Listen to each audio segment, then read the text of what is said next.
এই যে তাশরিফ, ওকে আমি বলছি যে বাজান তোর মাদ্রাসায় এতিমরা এসে যেন ফেরত না যায়। জিজ্ঞেস করেন, আমাকে প্রথম দিনের প্রধান অতিথি হিসেবে নিয়েছিল, বলছি না বাজান। ও আমাকে গত এক সপ্তাহ আগে ফোন দিয়েছে, বাজান একটা ছেলে আসছে, বাবা নাই, ওকে নিয়ে নেবো। আমি বলছি এখন তাড়াতাড়ি নিয়ে আগে। কেন নিবে আপনারা আমার কাছে জানতে চান তো একটু? রাসূলুল্লাহ বলেছেন, আমার উম্মতের মধ্যে যারা এতিমের মাথায় হাত দিবে, আমার উম্মতের মধ্যে যারা এতিমকে সহযোগিতা করবে, স্বয়ং আল্লাহ রাব্বুল আলামিন তার পাশে এসে দাঁড়িয়ে যায়। আরো জোরে বলেন সুবহানাল্লাহ। আমি একটা প্রশ্ন করি, আল্লাহ যদি আপনার পাশে দাঁড়ায়, আপনার এই পৃথিবীতে কোনো সমস্যা আছে? আরো জোরে বলেন সমস্যা আছে? জেলে ঢুকাতে পারবে, জেলে রাখতে পারবে না, ঠিক কিনা জোরে বলেন? জেলে গেলে সম্মান যায়, আর যারা এতিমদেরকে লালন পালন করে তাদের জেলে গেলে সম্মান বেড়ে যায়। জেল থেকে বের হলে হাজার হাজার মানুষ, লাখ লাখ মানুষ পাগলের মতো ছোটে তার দিকে। জোরে বলেন ঠিক কিনা? নাম বলতে চাই না, আমি আসলে অনেক কথা বলবো না। আমি শুরুতে মাপ চেয়েছিলাম যে আমি কথা বলবো না। আমি এখন ভালো লাগে না, আমি আমার বাচ্চাদের সঙ্গে কথা বলি। আপনাদের সুযোগ হলে আমার মাদ্রাসায় যাবেন, আর রায়হান ইন্টারন্যাশনাল মাদ্রাসা, অনেকেই নাম জানেন, এখানে যারা আছেন অনেকে দেখেছেন আমার কার্যক্রম সম্পর্কে। আমি একটা বিষয় আপনাদের সাথে শেয়ার করে শেষ করি। অমায়িকি ব্যবহার যার কাছে আছে, পৃথিবী ঋণী হয় ঠিকই তার কাছে, ঠিক কিনা? একজন মানুষ দুনিয়ায় আসার আগে, দুনিয়াকে তখন বলা হতো আইয়ামে জাহেলিয়া। জোরে বলেন ঠিক কিনা? একজন মানুষ দুনিয়া এসে তার ব্যবহারের মাধুর্যতা খালি দেখাইছে, একজন মানুষ।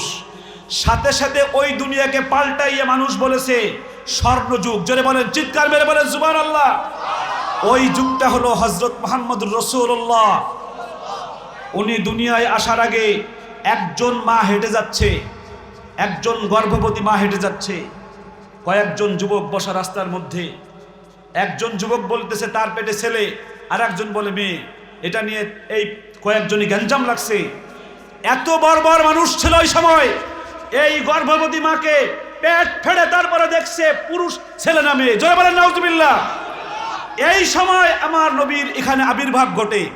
আমার নবী আসার পরে এমন আচরণ দেখিয়েছেন, এমন কথা বলেছেন, এমন কাজ করেছেন যে ওই সময়ের মানুষ গভীর রজনীতে রাত 12টার সময় একজন সুন্দরী নারী স্বর্ণে অলঙ্কারে একদম অলঙ্কৃত হয়ে হেঁটে যাচ্ছে, পাশ দিয়ে দুইজন মানুষ হেঁটে যায়।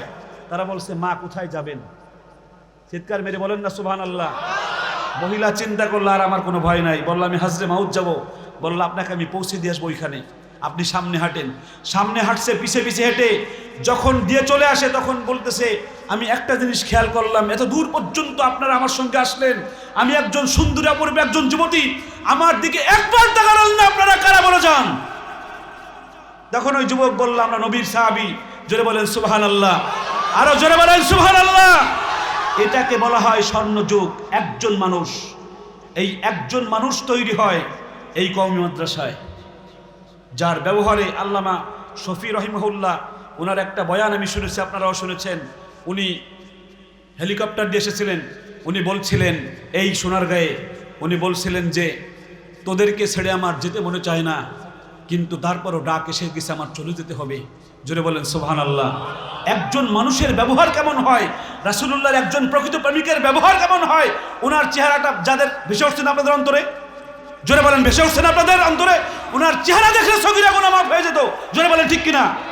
আমরা সেই কাজটা করছি, এই হুজুর সেই কাজটা করছে, একজন মানুষ তৈরি করার কাজ। একজন মানুষ যেন কখনো আপনার হক নষ্ট না করে।